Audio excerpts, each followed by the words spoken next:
for logging in. Thank you.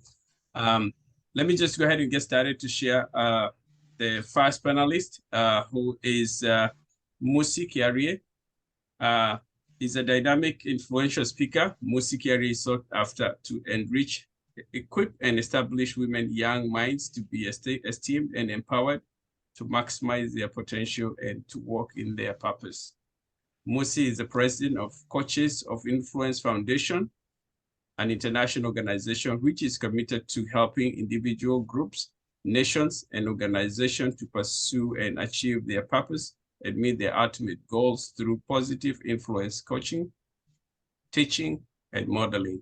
She's also she also serves on the board of directors for the Destiny Women Capital, an organization that provides strategic oversight and guidance for women entrepreneurs in Kenya, creating values proposition on different socioeconomic landscape.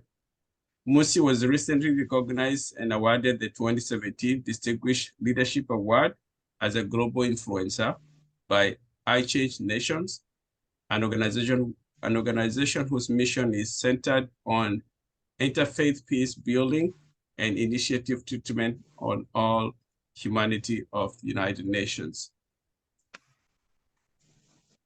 This is great bio that I'm reading from here, and she's also a recipient of Golden Rule International World Peace Ambassador Award and Women Add Value Leadership Award by Women Add Value International Organization. She holds an MBA from Latono University and is currently pursuing PhD in public policy, social policy cognitive. Her mission for her doctorate pursuit is to make positive social impact that will influence and affect global change for the greater good of humanity and to the glory of God. She has been married to Eric for 19 years, and together they have 2 boys, Are and Amani. She is currently engaged in her community in creating awareness and providing support for Kenyan autism parents, and is intentional on driving disability inclusion globally. Welcome, Musi. Thank you for having me. Thank you. Thank you.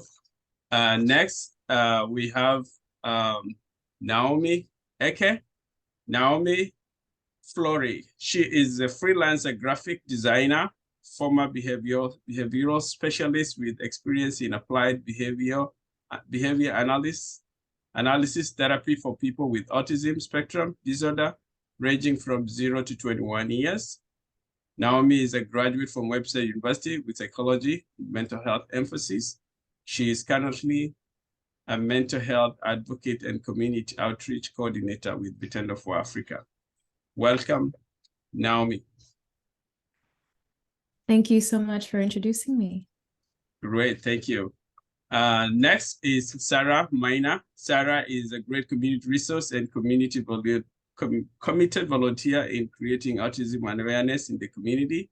She is a co-founder of the Ushindi Support Group in St. Louis. The purpose of the group is to create awareness and providing support system for children with autism and their families. She is actively involved at Christ Covenant Church and also leads in praise and worship team.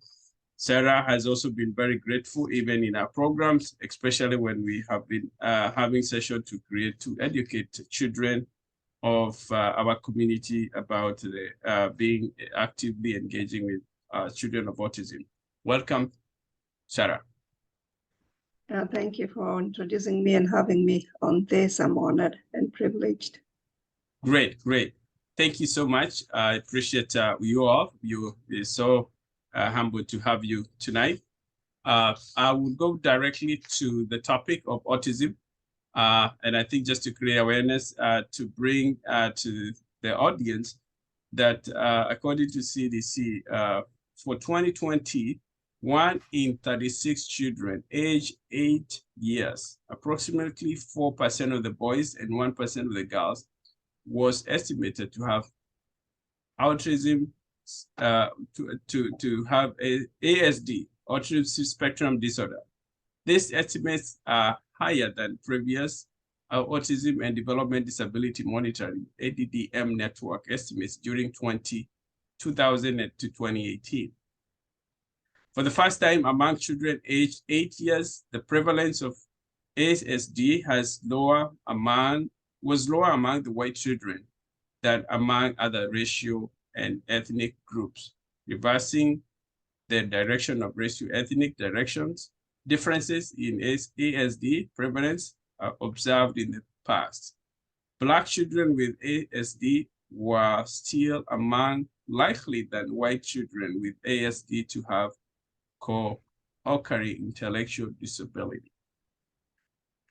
That gives you an overview where we are and why we are talking about this. I know most of the people in the community agree with me and agree with the statistics that the number has been increasing. And as the number grows and increases, we as a community, we need to be more aware of it and need to know what to do.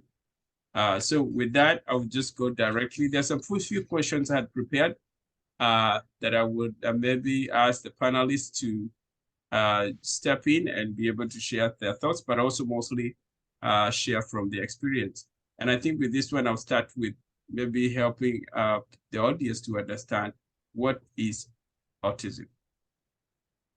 Naomi, if you can help from your experience in working with children with autism, can you expound on us what is autism?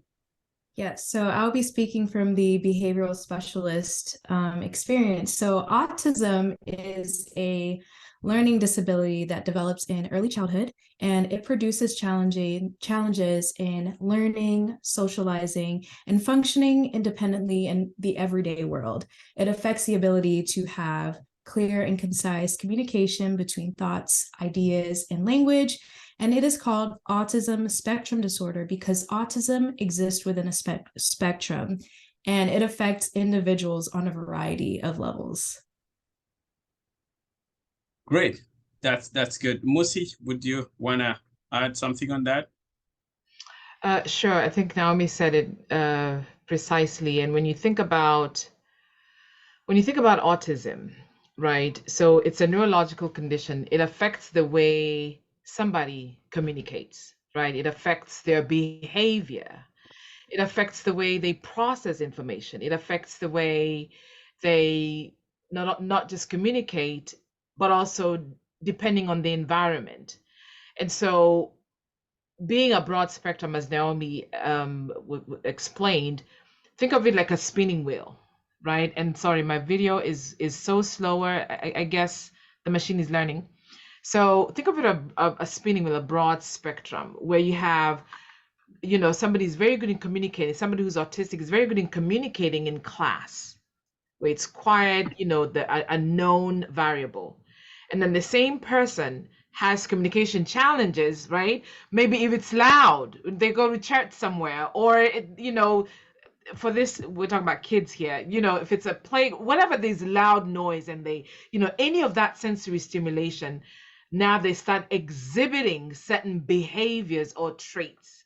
And so when you see that, it's not, a kid trying to act like a brat or whatever. It's just that something triggered their autistic trait, and hence that, comes across as quote unquote weird or quirky, however we want to call that. And so it's not a matter of, take this medicine, you'll be fine, right? It is a trait within, and depending on the situation, depending on the therapy, depending on the environment, some of these kiddos sort of kind of outgrow, or, they're able to, the certain behaviors able to be tamed. I like that. Yeah, and I think that brings to the next questions, where I would want maybe to hear, any of you can step in here, or maybe we can start with you, Musi. What are the common early warnings and signs and symptoms that a child maybe are not having autism spectrum? Wow, this one, And I know Sarah has a whole lot I to think share with this. maybe, yeah, if you have something, but I know Sarah has something to add on that. Yeah. So Sarah, you can follow on, Yeah. but let me speak from experience, because first off, when you see one child with autism, or you see one person with autism, you've seen one person with autism, right? And so I didn't, with my first child, I don't know if we mentioned that I do have two kiddos, two teenagers, one's 16 and one is 18. My youngest, my 16-year-old, is autistic. And so in his early development, I noticed okay, so he's probably not making the eye contact, which I didn't think that at that time. But over time, or over years, that everything adds up. But the quiet, the nonverbal, he didn't say much. Part of the milestones, like I noticed, okay, now it takes a minute for him to start crawling, right? Or you'd call him and he wouldn't turn around, he wouldn't look up, he wouldn't acknowledge his name. But I didn't know what that meant, and then at that time, you're with other moms and this, that, the other, and don't worry. Okay, for those of you don't worry, kids grow differently, nothing alarming. So you kind of settle with that. Every kid is different. So you settle with that until the pediatrician asks some questions. Have they said this? Have they done? Have they said mommy? Are they able to say 2 words? Does he hold a cup, a sippy cup by himself? Does he? Specific questions, right? And I'm like, no, no, I haven't noticed that. No. And then when they draw the chart, right, and the verbal, and so those are some early warning signs, until one of them, and I'll let Sarah chime in, one of the Amani's teacher said you probably need to have him checked with a neuropsychologist. So let me pause there, so I don't say much as we talk along. So Sarah, we haven't heard your voice. Yeah, but that's a good one. That's a good way to start it. Sarah, maybe go ahead, please. I would say from my experience, both of our children are on the autism spectrum.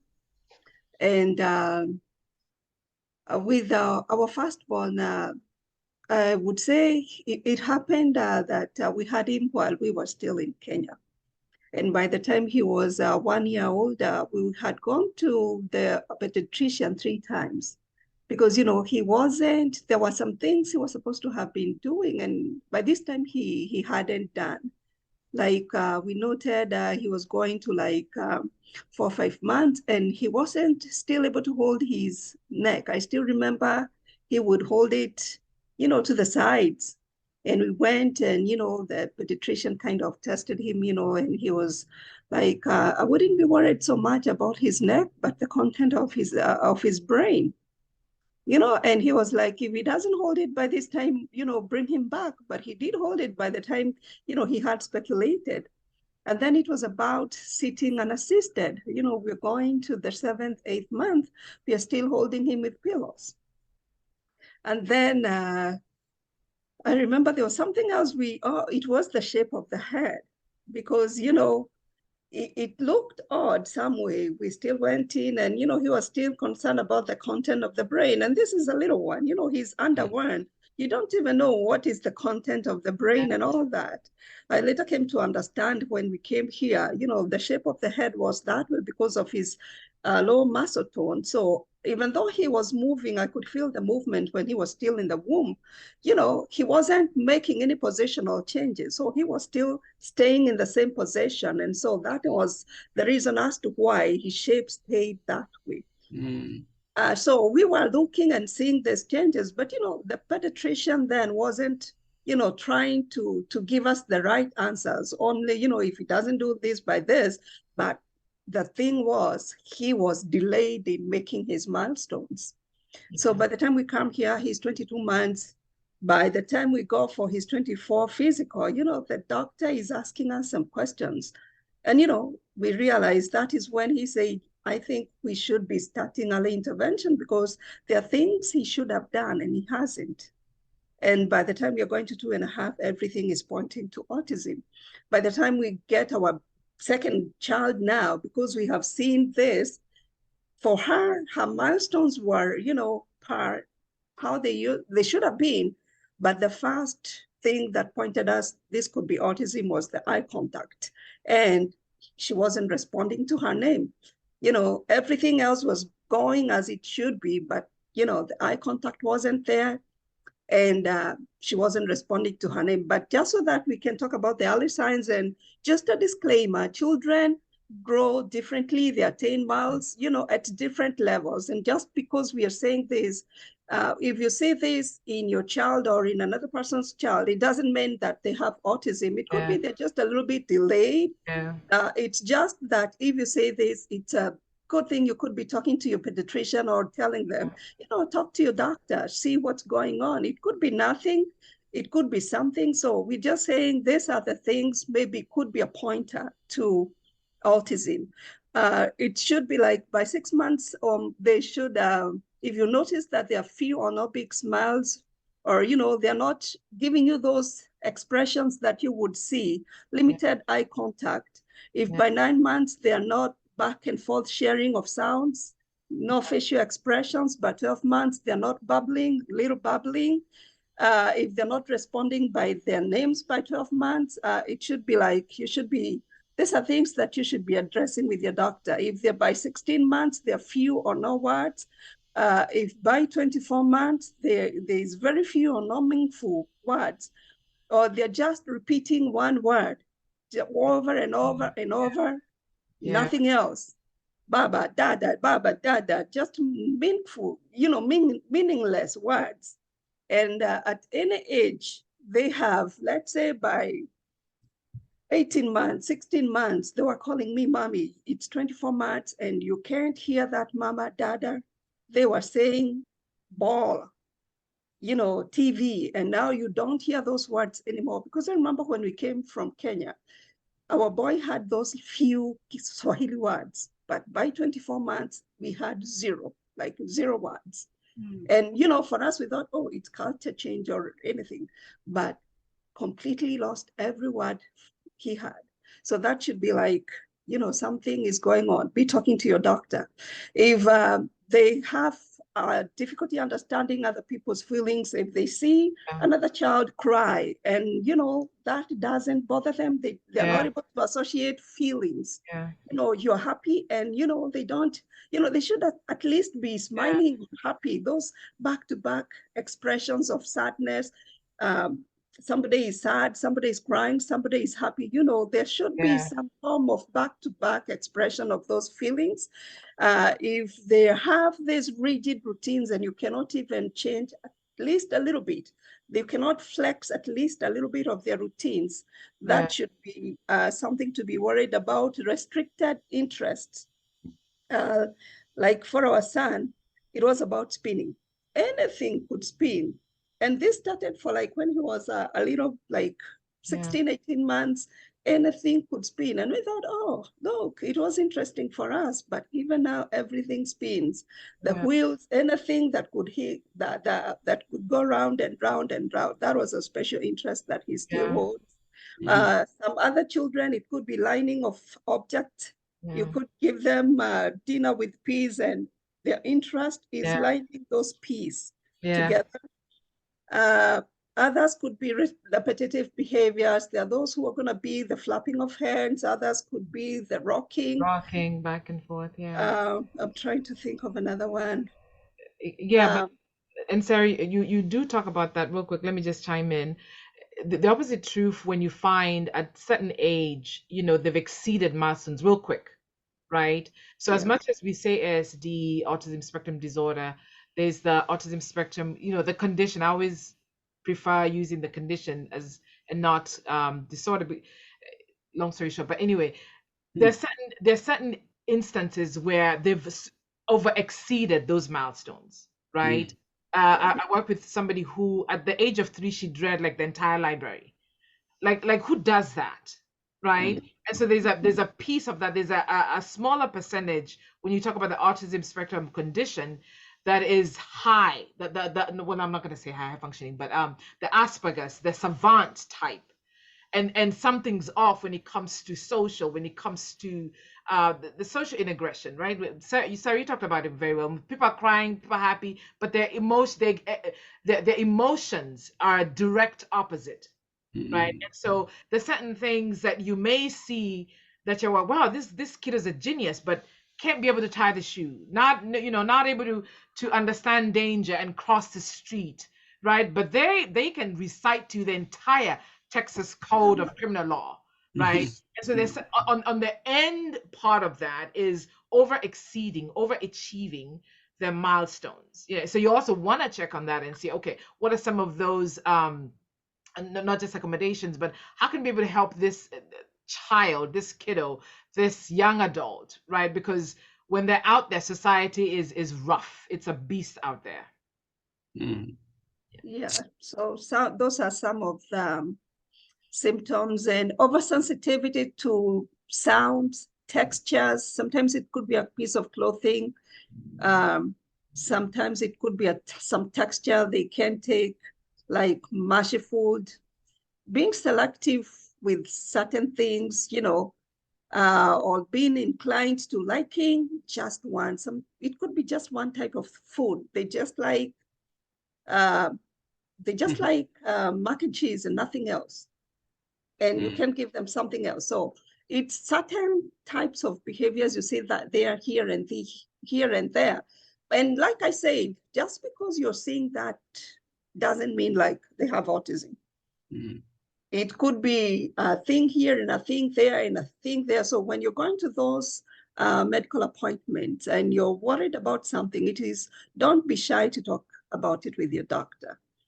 Don't be shy to talk about it with your doctor, and don't be afraid that if I talk it with, because I've also seen there are those people who are so afraid to talk it with the doctor because they don't want they don't want it to go to the direction that it's going to be autism, because they're also afraid of this labor of autism. And I think we're talking about this to create awareness, because at the end of the day, you want what is best for your child and how your child can be helped. Yeah. Wow. Well, yeah, I think that is a very good point that you have raised, and I really wanted us to see if we can go to the. I'm going to target to the next related to that. And this is you, Sarah, and Musi. At that time when you got that diagnosis, the kid was diagnosed, and they gave you now now you confirmed that the kid has a diagnosis. How did it impact you, and what was your reactions? And good, I'm asking that because now when you say somebody is getting that diagnosis and doesn't know what, it's obvious you don't want to go that direction, but you find that there are some things that really taking you to that direction.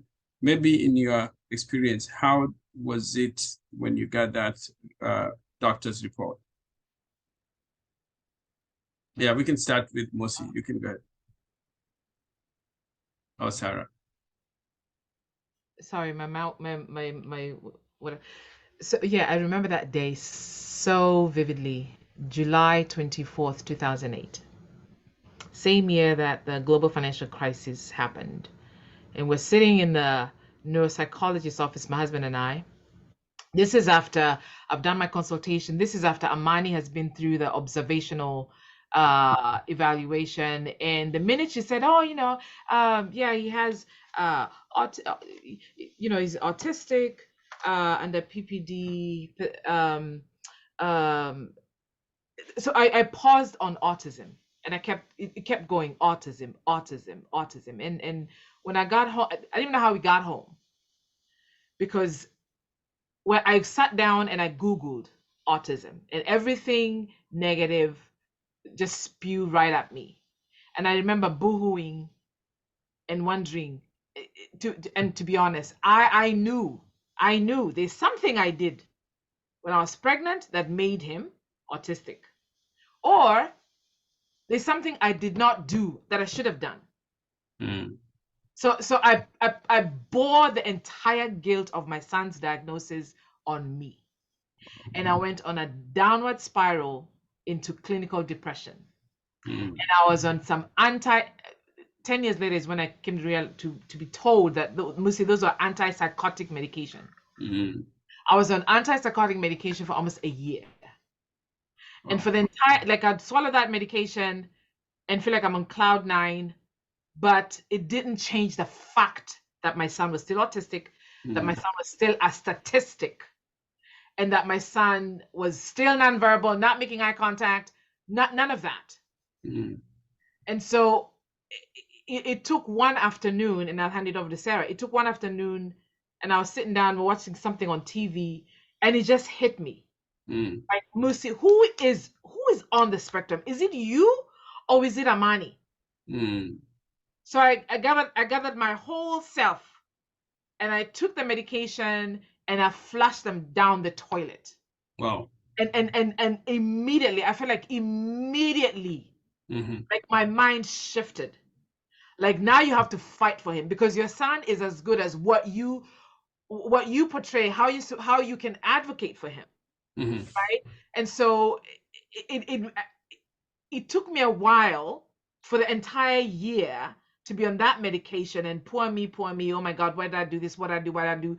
To that very afternoon, it drastically changed, and I began advocating and fighting and ensuring that he gets access, and opportunities and resources for a Black male in Texas to get some sort of assistance. Let me hand it over to Sarah.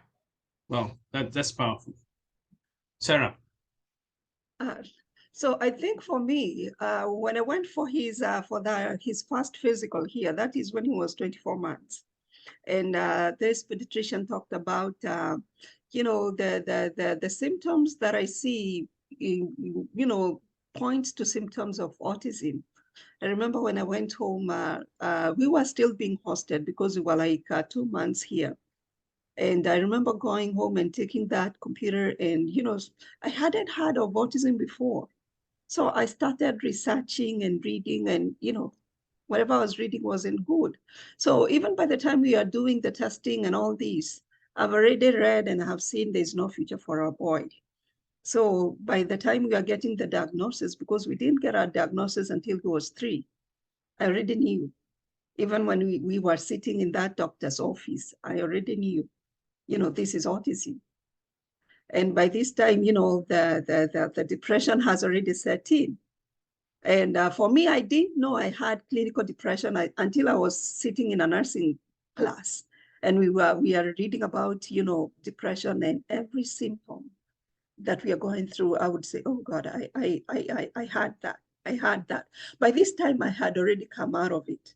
And I thank God I didn't go through the medication and all that like you did, Musi. And I had gone through the depression, I would say, for a month, and for a year and some months. And all it took was a colleague at work who would come. I would say God used her. And for me, I didn't take the blame. The blame went to God. And I was so angry at God. And I was looking at all the good life I had done. I had lived as a Christian, and I felt like God had failed me, because I had done things right as I should have as a Christian. And look what he did with my son. The anger was directed at God. But I would say I went through bad depression. When I say bad, it was bad. And I would say it's by the mercy of God that I came out of it. Wow. Yeah. Wow. That is, I really appreciate you for sharing this, because that's exactly what the purpose of for us having this conversation, because there's somebody who's somewhere who is maybe going through that moment that you went through, Sarah and Musi, and maybe somebody listen to those words, they feel encouraged that they will also get over it. It's gonna be, they're not alone. And I appreciate when you say that you had that bitterness and even putting the anger to God and blaming God, which is normal for a human being to be in that position. Like, God, you had this position to do it. But now what you're saying is that God comes, he reveals himself in a different way. And that the bitterness and depression is taken away, and you direct that into something else, which is what we're doing right now. I really appreciate you for that. So maybe the next question, and I think again, it will just maybe related to what you just shared. So what has been the biggest challenge now after that? And now you have the kids, and you have Jeremy is 14 now. He's 13. 13. Joanna is 7. Yes, and also Musi, you're 16 now. So what has been the biggest challenge to be raising up kids with the autism spectrum? Maybe you can share what have been the biggest challenge, and something that you may share that may be encouraging others here. Go ahead. So I'll say this: it's been highs and lows. With each milestone or each stage, there's been biggest challenge. I think we said every age. So for example, by the time he got potty trained, he was 4 years old. This is like way past, right? There's he was nonverbal for a minute, and now he speaks 100 miles an hour. There've been times where at 16 in this country, that's the age appropriate to leave somebody at home, right? To leave he's old enough to stay by himself. And that's something that I know I can't even fathom. Having a camera, he has a phone, right? But maybe it's the mama that kicks in me and not wanting to let go. So there's that piece of me that he at one point he has to be independent, but what does that look like, right? There's a challenge of he turns 18, and when he turns 18, he's an adult. So I need to start getting ready for guardianship, right? Because if he's at the hospital and the HIPAA law and all that, or if he wanders away and he doesn't want to come, whatever that looks like. So these bits and pieces of his life, and I'm like, okay, I'm gonna cross the bridge when I get there. But again, it still sinks in you, right? There's the challenge of, okay, he might find supported employment. Where does that leave? What happens? And this is something that my husband and I have talked about, drawing up our will and ensuring that if none of us, or rather either one of us is not here, then who's the next who will Amani stay with? Is it his brother? Is it so and so? It's that, there are those things you think through.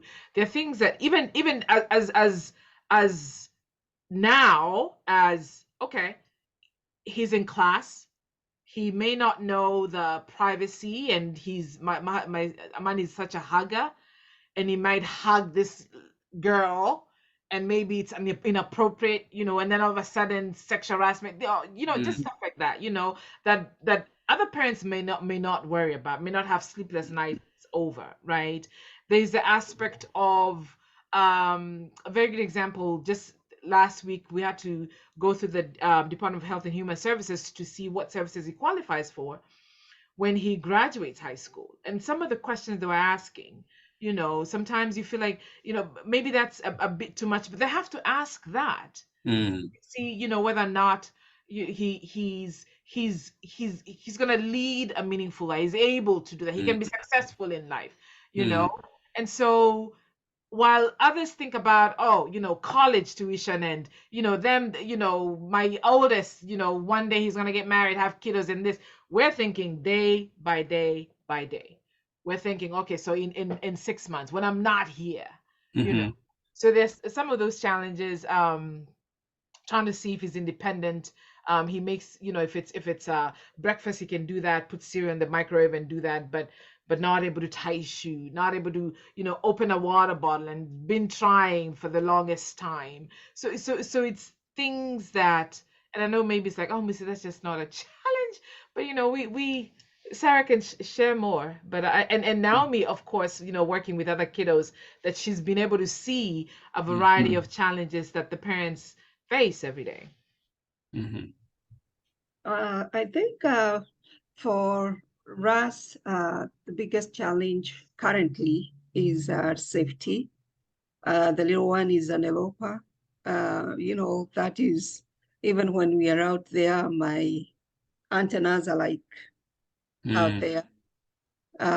And when other children, when other parents don't even care, where is my baby? Where is, my antennas are like, my eyes are darting, darting here and there. So safety is an issue. And for our kids, they have to be with somebody 24/7. And like Musi said, there are those thoughts like, what happens when we're not here for our kids? Once in a while, those thoughts are going to be there. Who is going to take care of them? How does their future look like? As much as, God has good plans for them, those are promises of God that you quote here and there. Your mind still wanders there. How does their future look like? And parenting, like Musi says, is a challenge. We have our 13-year-old. Okay, when teenagers are a challenge, that parenting becomes a challenge when they're teenagers there. But you can imagine they have these hormonal changes. And for one, they've been having challenges with expressing their feelings and their with everyday life, there has been those challenges. Now there comes the teenage life. So add that on top of the challenges, the usual daily challenges. Wow. And you can imagine how life at home and especially life at school can be like. And when especially the teachers do not understand this thing, it can be really frustrating for you as a parent. And I can only imagine how frustrating it gets for them at school. So I try to put myself in my son's shoes. There was a time, he came with that piece of paper and, he threw his breakfast in the trash. And I know how hungry he's usually at in the morning. And I was thinking, that the first thing Jeremy wants in the morning is breakfast, but he put it in the trash. Wow. And I can only imagine, there lacked somebody with understanding in that school setting to know what he wanted and his frustration that he spent the morning hungry. And I was like, I wish I was there that morning. It went to the mother in me. So it is challenging in so many aspects, and it can be stressful too. It can be stressful too, and it's stressful in many levels, just as parenting can be stressful in many levels. But what I've come to realize is with every challenge, I take it one day at a time. Because if I try to take all together, then it's going to be so much of a burden and so much of a stress on me. So it's just one day at a time. Whatever challenge comes, I take it one day at a time. There are times that I've tried to take everything all together, and I know how that went for me in the beginning. So there are times when I find myself taking it in, and sometimes I find myself stressed. But with time, I've learned to take one day at a time, and I think I'm coping. I think so. I think my husband has been very supportive on this journey, so it makes it easier.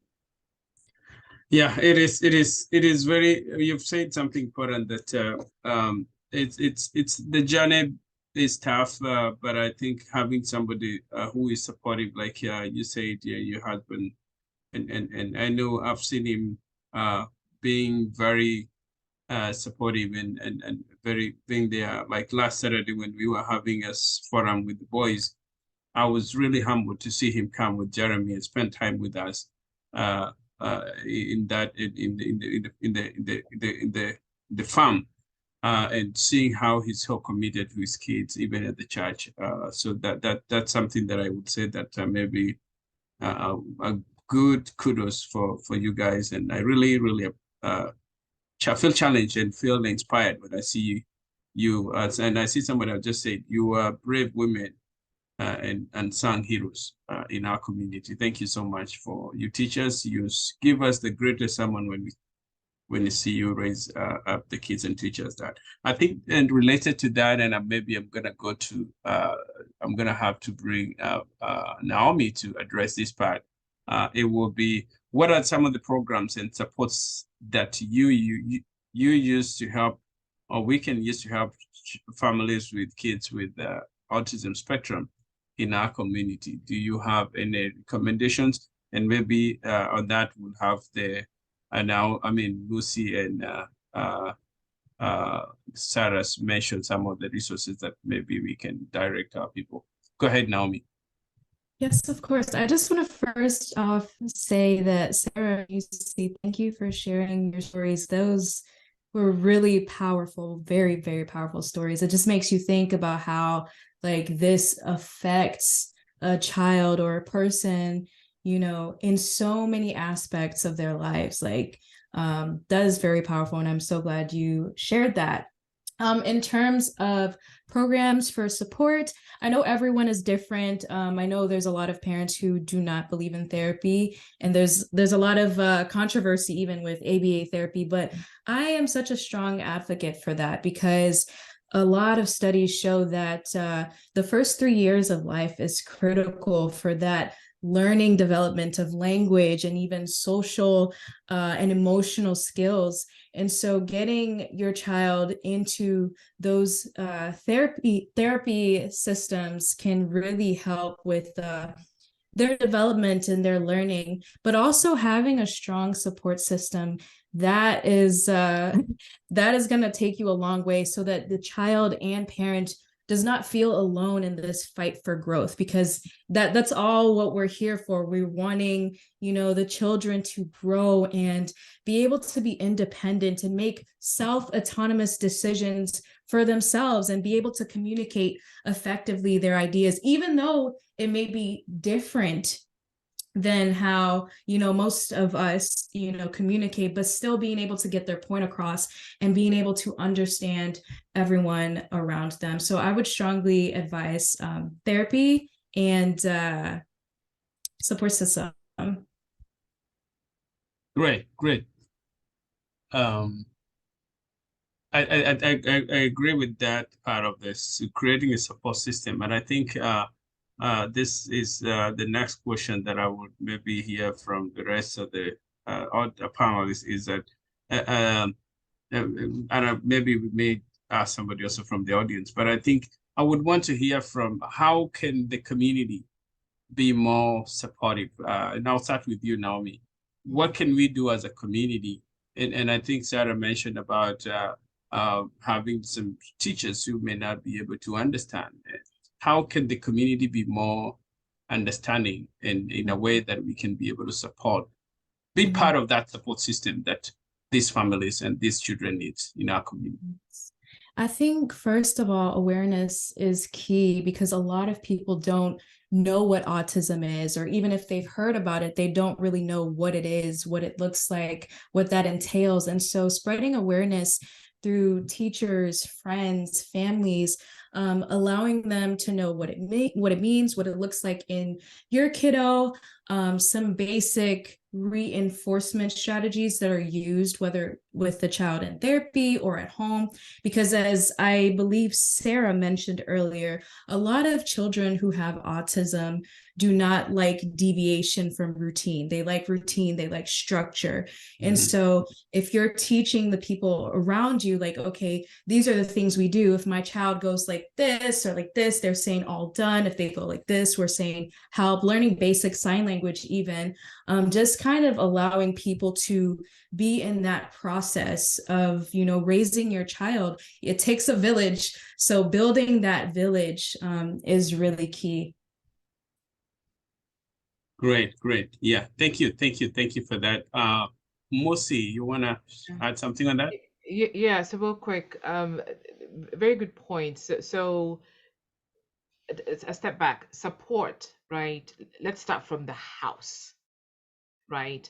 It starts at home, right? I have a husband who really shows his support in many ways, and a sibling, Tiki, who's very caring of his brother. So it starts from home, and that support could also mean breaking those barriers during dinner table for those that first time hearing about autism, right? The very uncomfortable conversations that should happen. And that happened to us for, as we're explaining to our older son when he was about 5-6 years old, in the way that some of that sensory stimulation when his younger brother would take him to basketball games or soccer games, his brother would play, and that sensory stimulation.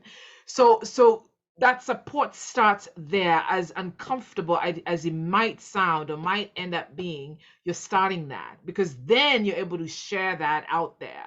And when I mean out there, I mean in the community. I mean especially our churches. When Amani was diagnosed with autism, there is no way I was going to share that with my church family, because I knew just the support wouldn't be there. The questioning, are you really born again, and what, or family members, like that thing doesn't even, what the heck is that doesn't run our family, that's probably them, and my husband is of a different tribe. So so all that cultural, I'm not going to say ignorance, but not understanding, hence to Naomi's point, the awareness. So a few years back, someone said, "Oh, your son, is he suffering from autism?" I'm like, "Suffering?" And I realized, wait a minute, instead of getting mad, this is a teachable moment. This is where you educate, the folks around you, and not to kind of lay claim on the church and do something, but to a certain degree, right? The church should be a place of refuge, a place of whether it's removing those barriers, and that's and unfortunately, that is a very place where, if we're to open up churches, right, many of the kiddos that fall on the autism spectrum or some sort of disability will be out of place, right? Even for any adults, think about it. You would have your worship and the captioning during the worship. It's praise and worship time, but where's the captioning when the pastor is speaking, or sign language? So you already feel excluded. So now imagine for autism, which again doesn't have a face, it's a behavior. Now we talked about the communication, how you let other people know, right? And so a whole lot has to be done with our community when it comes to respite care, meaning Musi needs to take some time off. Who do I go to? Maybe not a babysitter, maybe somebody at church. What about caregiving? What about the counseling? Right? Somebody gets a diagnosis about their kiddo today. Who do they go to?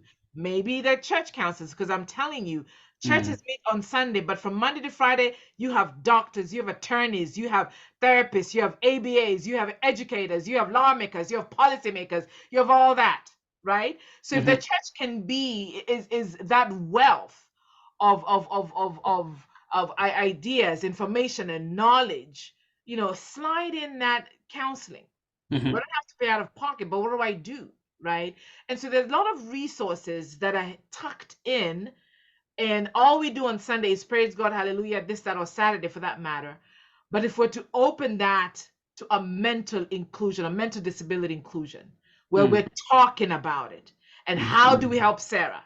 How do we help Jeremy? How do we, let them take a day off or a weekend off? We got the kids. Tell me, what do they need at home? What breakfast? What else should Joanne eat? And what about Amani?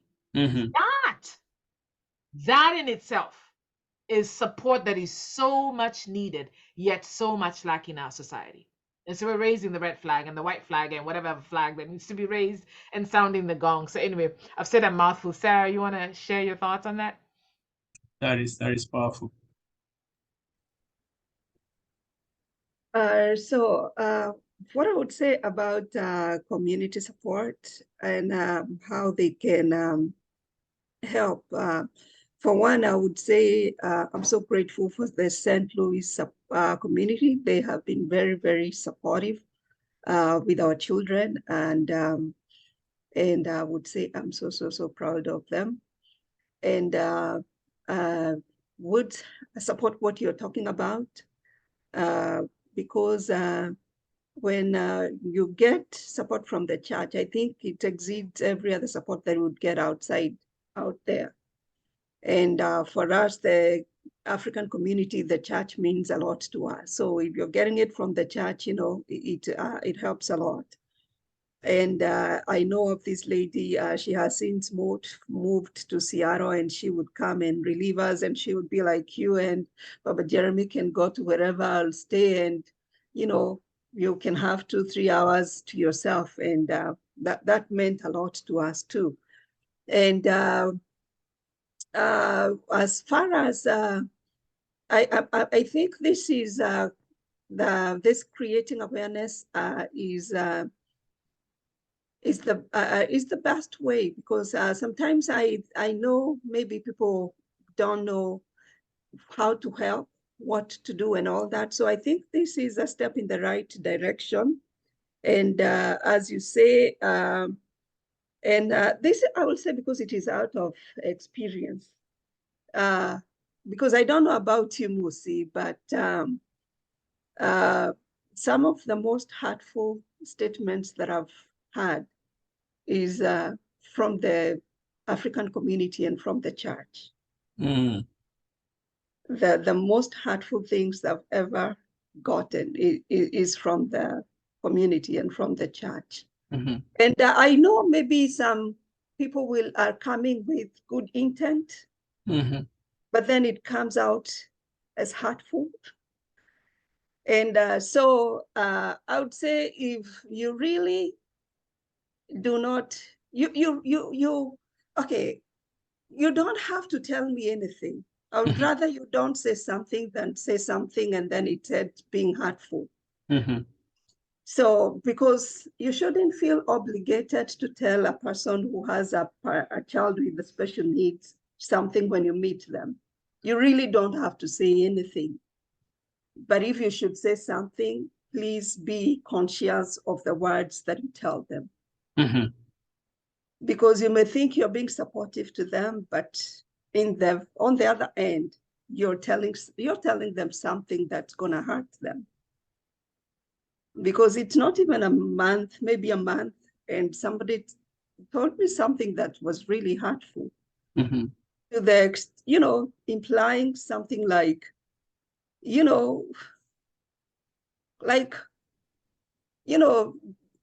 doubting my faith in God, like, don't you believe God enough? Mm. Don't you believe God, your children are this way? Mm. Like, I don't believe God enough. That's why my children are this way. Wow. And some things can be very hurtful. That's true. So I would rather you keep quiet than say something that's going to hurt somebody.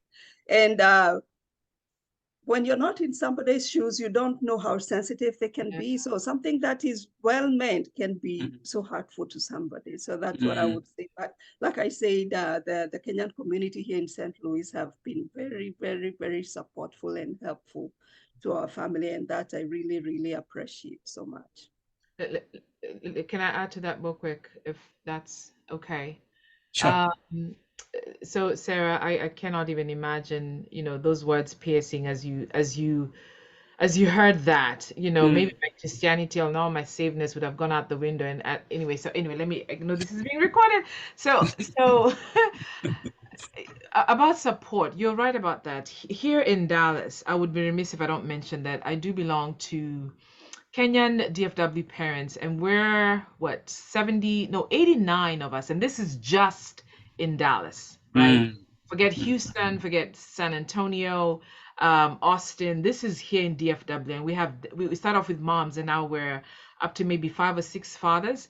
But also in the same breath, the fact that a community of people who common denominator, we have children on the autism spectrum.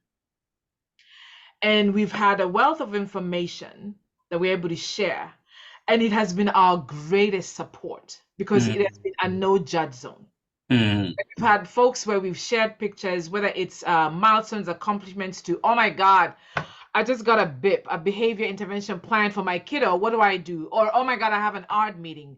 You know, that what do I do? And so it made us realize that even after the pandemic, during the pandemic, after, I don't know, we're still in COVID times or whatever, but it's made me realize, and many of us, that the very things that matter in life are the very kiddos right in front of our eyes. Mm-hmm. And especially our kiddos, you know, with all the vulnerability, with all society has stigmatized, with all being, you know, neglected and all that. And hence we're able to tap into that support. And when we're all expensed out, our homes, our husbands, our you know, spouses, our partners, whatever, and our own support system, you almost fall immediately to the church. But that feels like a cliffhanger, right? That feels like, to Sarah's point, you know, the commentary that they make, the not being sensitive to what they say, the you know, just all that, and you almost feel like you're back to square one. You almost feel like, you know, so it is, the onus is on us, Sarah, right, as parents. What that means, you know, being very intentional, saying we need to have a conversation about this, because 1% of the world's population has autism. What does that mean? If the church has 200 people, 1% of that, right? And so there's somebody who is not saying anything because either the environment is not conducive, you know, supportive, inclusive for them to disclose, right? The folks that won't say anything. I know mothers even here in the city that, you know what, I'm okay. I don't need to disclose anything. But it makes it shines the light even brighter, that why are we not talking about these issues from the pulpit an afternoon somewhere, and here we are going to pay a white male, a white female, about our Black kiddos, our African kiddos. Yeah, I went there. So anyway, I know you have a next question going. No, I really, this is very, very important, because that's where now the community comes in to be able to understand, and I really appreciate when I see the comments. We have to be intentional. We have to really go out of our way and see. I think when we were having a conversation last time with Sarah, she mentioned something like when interacting with people, she understands why they would behave or they would say something, and she would try to use that understanding to accommodate that. And then my question to myself, I was like, how can that be also on the other side? How can we, the community, also be more understanding that I can have kids in my place for my birthday, my kid's birthday, and I'll be comfortable to invite Sarah and her kid to come and still be comfortable, even when I feel that they would not be able to do the things that I wanted to see be done in my house. How can I be very more comfortable? Because I will be, if I'm comfortable to go to her birthday and I go with the kids to her to the kid's birthday, why can't I also be able to feel comfortable to invite them to my house and let them have the time? And why can't I also take time to educate my kids and see how the kids can also be able to understand and be able to live with them? I'm saying this because I do soccer program, and one time we had a soccer program. We had some kids come play, and I know there was a kid who had autism spectrum, and he will not be able to play like others. But a parent came and say, "Oh, I don't want to say this because it was very emotional to me. I felt it bad." Because she came and she was saying that I think the kids is not being nice to the kids. If she cannot, then we cannot be able to have them. And I say, I'm not raising kids. I'm not preparing a professional players in my program. I'm helping the kids in the program to know how to live with others and how to accommodate each other. And at that point, I felt like, I think this is why this conversation is very important, because we want to know people. We want also to train our kids. When they go out, how do they know how to interact with people with different abilities, and how to see things, people with who have different things that they're different from how they look at it. And also what conversation do we have at home when we are having our own conversation in the evening? What kind of conversation do we encourage in our home? And when the kid comes home and they say, this happened at school, and this is how so-and-so say that me at the church. How do we encourage those? What information do we have to educate them so that they can be able to understand and know how to relate with the kids when they go out? And I think probably on that, I really appreciate you for that thought. And I see the comment people say we have to be intentional. And so the next question, I would say this one, maybe because of time, I really wanted to hear from both of you.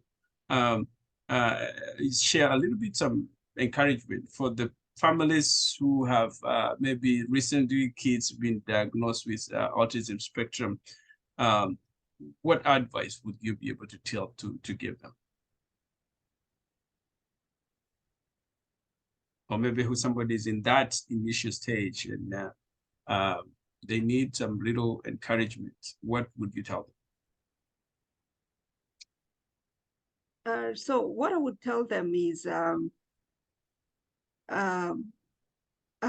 I wouldn't tell them to, okay, it's okay to take time to process the whole thing, but I wouldn't advise them to process and go down like I did. It's shocking when you first realize this is how it is with your child. It is shocking because, when you're pregnant and when you see your child, you get this child, there's the dreams, the hopes, and everything you have envisioned for this child. And when you get this diagnosis, it kind of shatters that dream and vision and everything. So you have to kind of process that and all that. But then after you process that, you have to dust yourself up and, start working towards what now you want for your kid, because you really have to work for it, because it's not going to come easy.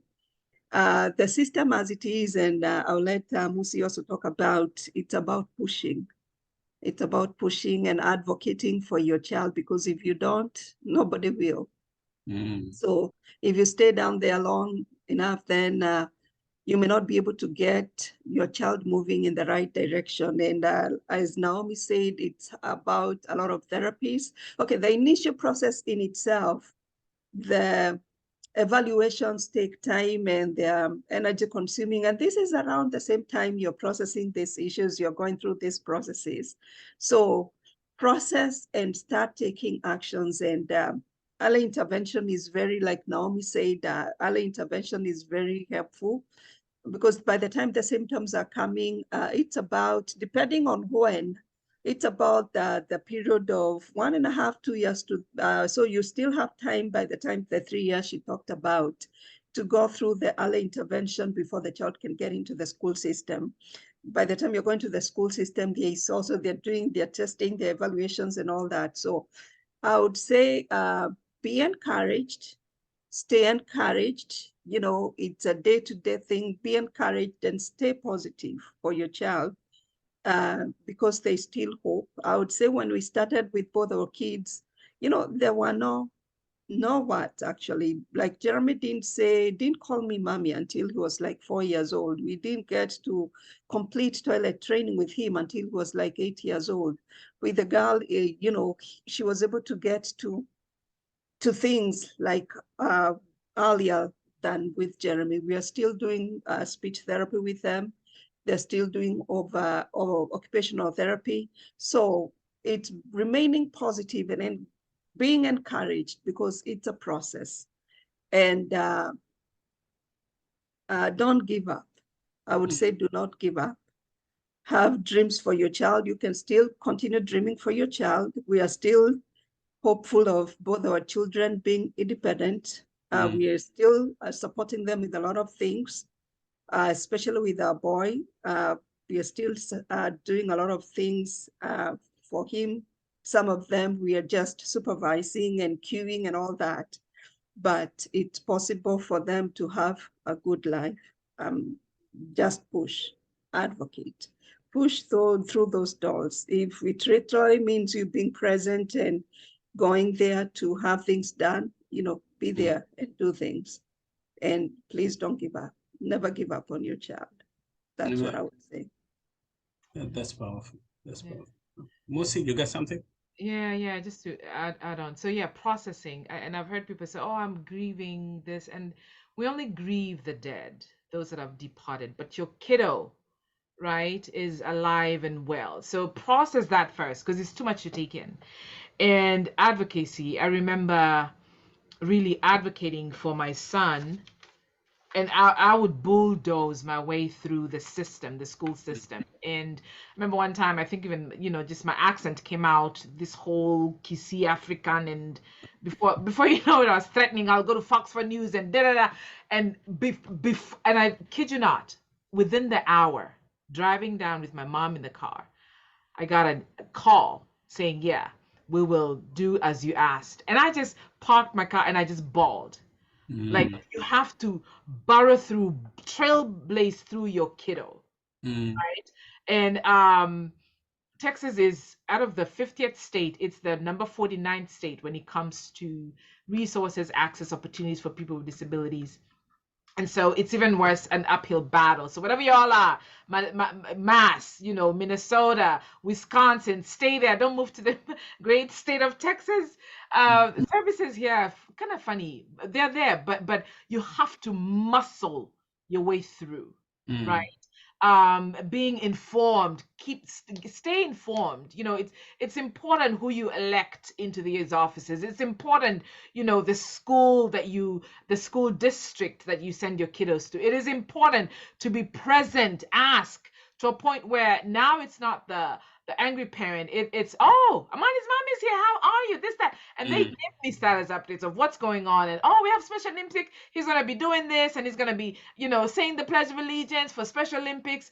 And so now he begins thriving at a place at one point we're going to battle, And so, again, a day at a time, as Sarah talked about, we cannot boil the ocean when it comes to stuff like this. It's a day at a time.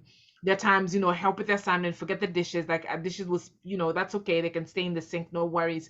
But just be present in the moment and then allow yourself grace. Oh, good Lord. There are times we feel like we're still not doing a lot for our kiddos. I feel that more times than not. Am I doing enough for Amani? Am I doing enough? And I beat myself to that, and then I have to stop and say, no, Musi, look at what you've done. The school now bought an electric drum set for Amani because he's so good in any musical instrument. He plays any musical instrument by ear, right? And so tapping into that skill set and telling the school that, this is what he's so good at. They bought it. There's funding for that. And they bought that for him. And when he graduates, another kiddo will benefit from that. And so there are days, there are highs, and there are days, there are lows. And I allow myself to feel those emotions and not bottle them up. And there's a way we can always bottle them up, but allow myself to feel those emotions and not pitch a tent, or camp there and know that, hey, somebody's waiting on you, But this has been very, very good. Thank you so much for having us. Wow. That's really good way to summarize it. I hear a lot of things, and I think this is for the audience. I'm looking at the people here, more than 40 or 50 people, and I'm thinking if all of us who are in this forum will be able to take something and be intentional, reach out, educate people, connect. I like what Sarah said, that sometimes you also need some little break and just go have a fresh air. And you have to have somebody who is much willing to be able to step into your shoes and say, I'm going to come to your house, just go out for a few hours, and then I will take care of your kids. And I hear also Musi mentioned even the church. The church, if you're in the audience and you have a way to push some agenda in the church, let the church also have a platform where they can educate people and talk about it. And engage in different programs and different activities that can also be more inclusive. I applaud my wife because I see she has very connected with Sarah's daughter, and when she go to church, the girl has to run and stay where, and they have to spend the whole time with my wife. And it's, for me, it humbles me because my kids, when they see mom taking care of the kids, they also want to see how they can also be interested to be able to help. When we were doing the I think there is a class that has been set at the church, and Christ Covenant have put a lot of invested a lot on sensory room at the church. And once in a while, I will volunteer to go in that class, and I'll stay with the parents and talk, and I learn a lot. And I think that's from those conversations that I really learned a lot about this. And I was like, I wish people can be able to know and hear more from you people, from your experiences, and helping us to be able to be more, like people say, be more inclusive, more intentional, and be able to be a little bit sensitive on what we say and the things that we can avoid. Because sometimes, you, like Sarah said, you could be able to say something that you may think you're really helping, but it's really hurtful. But you don't know until somebody tells you, and you come to these forums, and you know there are things that you cannot say because it can be hurtful than helping. I think because of time, I will open up if somebody has a really can extend a little bit in a few minutes and have question somebody may be able to ask or a comment. You can unmute yourself and just go ahead and ask.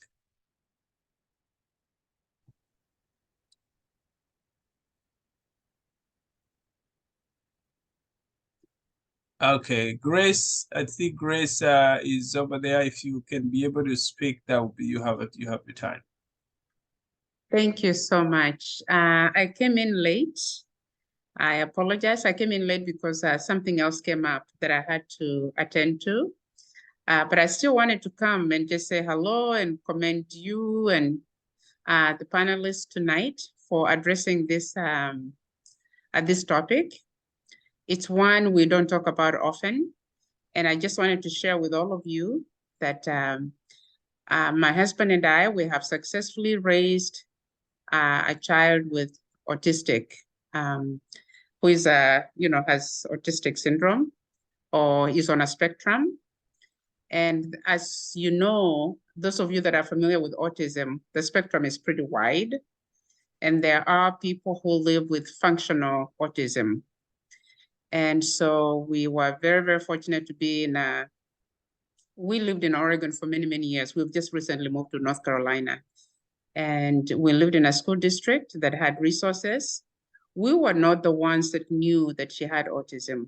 We were very blessed with a teacher in kindergarten who identified the syndrome and pulled us in and said, this is what we must do. This is what this looks like. I had never heard of the word autism before. I looked it up in the dictionary and I told the teacher, I said, no, our child does not have autism. But I just wanted to let you know that yes, all the resource information that has been shared, what I've heard and what I haven't heard on this forum is very helpful, and early intervention and all that. And the resources out there in this country, in many of the states, and where it is not available readily, like Musi said, you have to push and advocate for your child. When you do, you can make such a big difference and give them a life of quality. So I just wanted to share that we have been through that ourselves. Our child was born at 27 weeks of gestation, was 1.5 pounds, was born with autistic syndrome. She's a fully functioning individual in society today, speaking 4 languages, and has many degrees in her life. These autistic children are very intelligent, many of them. And when you tap in to those qualities, they can be amazing human beings. And many people that we know that have done amazing things in the world were autistic. And you know, that extra intelligent, you know, quality that they have. When you tap into that, like I think it was Musi who mentioned that her son is very, very good in music. Yeah, if you tap into that, you really, really give them a quality of life because, you know, they get acknowledged by the environment that they live in. So I just wanted to share that we have successfully raised an autistic child. She's going to be 40 years old this year. So there's hope, there's hope. And thank you so much for this forum. Thank you. Thank you, Grace. That I'm really appreciate for you sharing that and those encouraging words. You are from which state? We lived in Oregon for almost 50 years, but this last November we just moved to Charlotte, North Carolina. Oh, okay, great. And the reason I'm asking that is we would want to connect people in different states wherever you are, so that at least you can have somebody you can reach out. They could be able to have some information. They can direct you to what you're looking for, but also offering that support system that we all need. Mm-hmm. I think it's good to if you are in Oregon, I mean, you're Charlotte, then you need more information on how you connect with, please reach out to Grace. And then in St. Louis, we have Sarah, and we have a group already that is going already. We have a WhatsApp group. You can connect that. If you are in Texas, Musi have also shared that information that they have a group that has almost 100 people. And those are the resources that we all wanted you to be connected to. So if Sarah, Kiarie, Musi and Grace, if you can put your contact on the chat, or any other person in other states, and you have some resources that you have, share on the chat. We'll put it together and be able to be sending it out to the community using our normal platform. I think that's one big step that we can start using. Any other person with a comment or question? And then I would pass it up to all the panelists to wrap it up. Hello, hi. My name is Awa. I live in New Jersey. I'm sorry, I'm off camera because I'm not well. But I really want to thank the ladies being here because I'm invited to this meeting by my friend, Grace Jagger. She's been my friend over 20 years. We taught in New Jersey together. We did early intervention, special education, LDTC child study team together. And myself, my son is 23 years old. So I can't thank you enough. Everything you mentioned here, ladies, living with autism, I lived in it, and I have a lot of friends in New Jersey also who lived with colleagues, family members. So definitely we would like to join your group too. Great. Thank you so much, New Jersey. Yes. Yeah, please share your contact there. And I see also Grace have also shared their contacts there. Sarah and Musi, people will be reaching out to you. We would want to continue with this conversation, both virtual but also in person, especially in this month of autism. I think for the sake of time, I would give each panelist a final thoughts. And I'll start with Naomi. Awesome. So I just want to say thank you for everyone just making time to join this panel discussion in the evening. I know some of you are in different countries and different states and the time zones, but this was really, really important. And I just love everyone's passion and just wanting to spread that awareness, wanting to share our stories on the lived experience. Well, not even the lived experience, but kind of that parental or even clinician experience, that close experience with a child experiencing autism, and just sharing about what that is like. So thank you all. I really appreciated hearing each and every one of your stories. Thank you, Naomi. Musi. Sure. First off, thank you all for joining and just hearing our stories. Jeff, thank you for making this available. One thing that I must say, is the grace of God is indeed sufficient. Amen. His grace is sufficient. If you don't come, his grace is sufficient. Mm-hmm. So lean in on that. For those of you who are parents to autistic kiddos, or maybe with, you know, with the disability, doesn't matter, but his grace is sufficient. And the second thing is, for those of you who have no personal connection, extend some empathy and Mm-hmm. advocacy for us who live it every day. Mm-hmm. Mm-hmm. When we show up late to church, when we don't want to volunteer for something, just give us grace. True. Because we probably were trying to put down you know, some sort of fire in the form of a meltdown. So extend grace to the families that you know have disclosed, and every day is different for us. It's not the same. If something is out of whack in routine, I text Amani's teacher and say, hey, Amani had a rough morning, so just FYI. So Amani, by the time the bus drops him or whatever, he has 30 minutes to kind of decompress and, you know, get back. And so his grace has been sufficient for me juggling. And the same grace has been extended towards me from my fellow folks that know what we face every day. So again, thank you for having us. Thank you, thank you, thank you. That is true. That is powerful. Sarah. Yeah, so I would say thank you for having us and for creating this forum. And this far, it is because of God, and it's been a journey that has taught me a lot. And every day I'm learning, and every day is an experience by itself. And I want to say that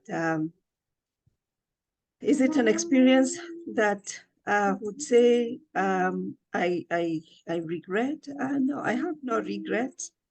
And what I usually tell people is I would hate for somebody to feel sorry for me. Because I don't feel sorry for myself. By no means I don't feel sorry for myself. And I feel so blessed.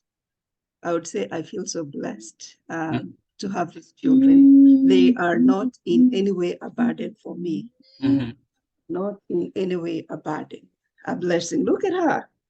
She's beautiful. She's beautiful. Yeah, so they, you know, maybe somebody would look and feel like, oh, this woman is so burdened. No, I feel blessed. And I thank God for this father he has taken me. And I don't know what the future holds for these children. And all I know is that their future is great. And I think what he's doing with his children. So again, thanks for having me. Wow, wow. She's so beautiful. She's so beautiful. And thank you so much you really put it the right way. And I see somebody just sharing on the platform saying that they just had a diagnosis. They just had the new diagnosis. And I think she said this is very impactful. Thank you so much, everyone. And those beautiful and kind comments from the chat. I really pray that this will be able to, we'll continue doing that and be able to continue sharing more. She's just having fun over there.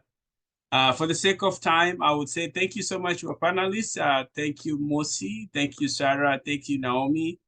We are really, really lucky to have you in this forum and in our community. You are a great resource. May you continue sharing and encouraging others. And for the people in the audience, we cannot change the world individually, but you can change the world of one person. The little things we do every day makes a big difference. The pursuit of your happiness is when you think about others. When you do something just for the sake of thinking about others and making life better for others, that's your source of happiness. And I think that's what we all want to be. We want to be intentional. We want to be inclusive and be more emotionally intelligent in what we do, in what we say, in how we react. Let's see how we can build together. I want to take this chance also to invite you for the next forum. For the in-person, I think we are working on to have an in-person forum in St. Louis. If there is anything going outside other places, please share. We'll be able to blast it out in our network. But we will have a part 2 of this. I know there is some questions we didn't touch, particularly about the kids who are raised together from with kids that have autism spectrum. We would want to discuss those, and we want to see how we can help them also to be more strong, and also we will want to talk about how do you address the stress, how do you deflate that pressure when it comes to you. Those are the things that we will be able to discuss in our next forum. And then I would invite you for the next meeting, which is on the couples, I think it's couples, diaspora couples conversation. It's going to be on April the 15th. We had a couples dinner a month ago. I think this now we're going to be virtual, and we invite everybody who will be able to share that information to through on Zoom, so you can be able to join. If you have not